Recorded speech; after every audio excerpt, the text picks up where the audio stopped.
Hello you lovely lot, my name is Max and welcome back to my YouTube channel and another Nottingham Forest tactics and transfers video. Yes, today we're going to be talking about a rumoured move for Marcus Tavernier, a fee in the region of around £10 to £15 million being rumoured as what could get his services secured for the Premier League in this upcoming season. We will be discussing as usual his background and how he made his way into the first team for Middlesbrough and how he was utilised under Chris Wilder last season, as well as a little bit about how he could feature for Forest in the Premier League under Steve Cooper. So of course, before we get into that, don't forget to drop a like on this video and subscribe to the channel, ringing that notification bell so you don't miss a single of these tactics and transfers videos. And of course, in about a month's time, we will be returning with the match previews for our Premier League campaign, kicking things off at St James's Park with Newcastle. So never miss a video by liking, subscribing, and let's start talking about Marcus Tavernier. Marcus Tavernier was born in Leeds in 1999 and is a product of the Middlesbrough youth system, breaking into their youth teams at a very young age. The highlight of his youth career would probably be 2 appearances in the UEFA Youth League during the 2015-16 season, continuing his development and making his way into first team football. And his big break would eventually come during the summer of 2017, making his way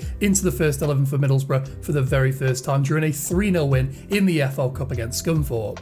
From here, he would slowly implement his place into that first team side for Middlesbrough, albeit he did also spend a short stint out on loan with MK Dons during the second half of the 2017-18 season. And his first team minutes would gradually increase season on season, making 20, 37 and 29 league appearances over the course of the last 3 full seasons, before really breaking and making a permanent place for himself in that team over the course of the 2021 season, making 44 league appearances and scoring 5 goals in the process as Middlesbrough just missed out on a playoff place. Also worth noting, he also did sign a contract extension during this period which would keep him contracted to the club until the summer of 2024, meaning he's going into the penultimate year of his deal, meaning a fee could potentially be slightly lower than first expected. Now, last season was probably the best of Tavernier's career, as I mentioned earlier, making 44 league appearances and scoring 5 goals in the process. And when you look at his numbers under the hood, he really profiled as one of the best central midfielders in the Championship last season. Nobody in the Middlesbrough squad completed more tackles than Tavernier, with his average of 2.2 per 90 minutes, dovetailing really well with the other defensive actions that he was completing, which totaled at around 7 per match, well above average for a Championship central midfielder. And when he does get the ball, he is excellent at progressing play, completing 1.8 progressive carries per 90 minutes, 5th best for under 23 central midfielders in the Championship, and only marginally lower than Lewis O'Brien, someone who we mentioned in his own video as being one of the best ball carriers for central midfielders in the Championship. As you can see, he profiles in a very similar way. And attacking wise and going on the ball, he profiles really well as well. He's a very well-rounded central midfielder, completing 1.2 dribbles per 90 minutes, very highly ranking in that Middlesbrough side. Although it is worth noting his success rate is lower than 50%, meaning more often than not he fails in completing his dribbles, which could suggest a player who maybe takes unnecessary risks.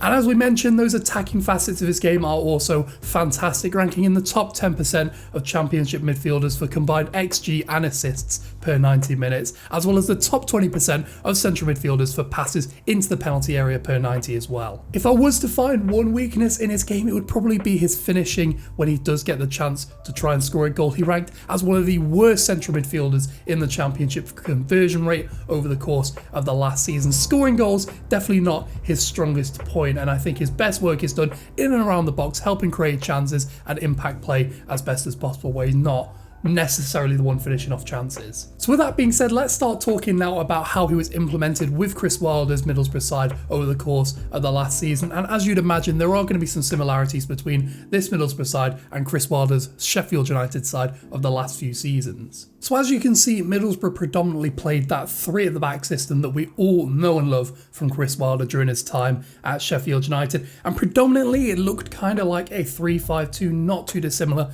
to the way in which Nottingham Forest Forest were playing, but this could include a central midfielder, as you can see, pushing into that number 10 position, maybe a central midfielder dropping in to playing a more defensive role. We saw it against Manchester United. They're very flexible, that midfield, and they're very much able and malleable of playing several different positions. And just also worth noting, Tavernier would play in one of these central midfield positions, usually through the middle, as a really good box-to-box threat in that midfield, as a goal-scoring threat and also a defensive threat. And this usually came game by game. They certainly weren't a pragmatic side. They had their game plan and the way in which they wanted to play, but they were very happy to drop a central midfielder deep, push one forward, push two forward. It was very much game by game situational, but definitely not pragmatic by any stretch. Now, building out from the back, as you'd expect, Middlesbrough were fantastic. They were very good at recycling the ball across the back line and sucking the opposition into causing their press, which quickly allowed them to shift it across. Say, for example, you've sucked the ball over to the right as we have here, getting out onto the left-sided centre-back and having the space to then find maybe a deep lying central midfielder. And they were very good at sucking oppositions into pressing them and then quickly building out. I remember in the game against them, just quickly after Wilder was appointed as manager, they were very good at sort of bypassing our presses. We were quite an aggressive side at the time, very, very good at turning it over quickly. And when they do attack, they are very good at getting lots of width in that side, whether that's through those classic overlapping centre-backs we know Chris Wilder for, or also their wing-backs. They were very aggressive wing-backs. Isaiah Jones on the right-hand side in particular was very good at receiving the ball in that final third area and driving, as we can see here, get the ball over into this area, driving up towards the byline. He was very good at getting the ball in these areas where they were probably the most dangerous, and then cutting it back to finish off. And if you look at the touch map for Marcus Tavernier over the course of last season, we're going to assume this is his in the central midfield position. He was getting a lot of touches out in these wide positions, a lot of touches in the wide areas. If you look at Middlesbrough over the course of last season, they were one of the lowest ranking sides for touches in the central third of the pitch, most of their touches coming out in those wide areas. And he was very good at getting the ball in the wide areas, either looking for some interplay towards the box, very good at these little give and goes as well with the right wing back or the left wing back, depending on which side he's come out to. And he operated very well in those wider midfield positions traditionally over the course of the season. Also worth noting that Middlesbrough, very much like Nottingham Forest last season, were a side who were very flexible in the way in which they approached games. They could sit on the ball and dominate possession if they really wanted to, but they were also just as able to counter-attack on sides, and Marcus Tavernier, particularly in those counter-attacking games, was very good at getting the ball from point A to point B, dragging the team up through those midfield positions. So really, you can see a home for Marcus Tavernier in this Nottingham Forest system, whether that being as part of that midfield two alongside Ryan Yates, or playing something a little bit more defensive, whether that being implementing a defensive midfielder and playing a midfield three, something we did during the later stages of games over the course of last season. You could see him really adapting well to the system, as there are quite a lot of similarities to the way in which we played last season and how Chris Wilder had Middlesbrough playing as well. I would probably call him a box-to-box midfielder, probably very similar to Lewis O'Brien in the way he profiles, and I do think they would both complement each other pretty well in that midfield. I don't think it's a case of getting one or the other. I do think Steve Cooper seems like the kind of guy who would want both in there, having options in that central midfield position, especially with how congested the season is going to be with the World Cup being played during the winter. And honestly, I think signing Marcus Tavernier would probably be a pretty good piece of business.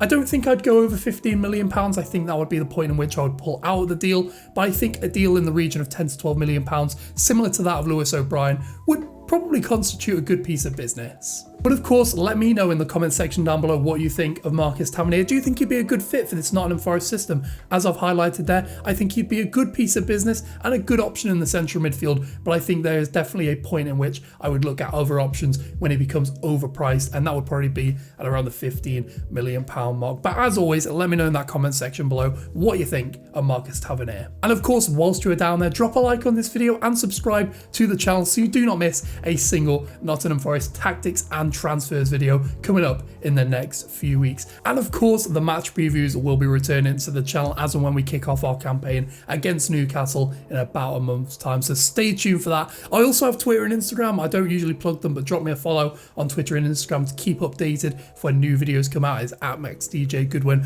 on both. And with that being said, thank you very much for watching, Reds. Enjoy the rest of your week. I will catch you later.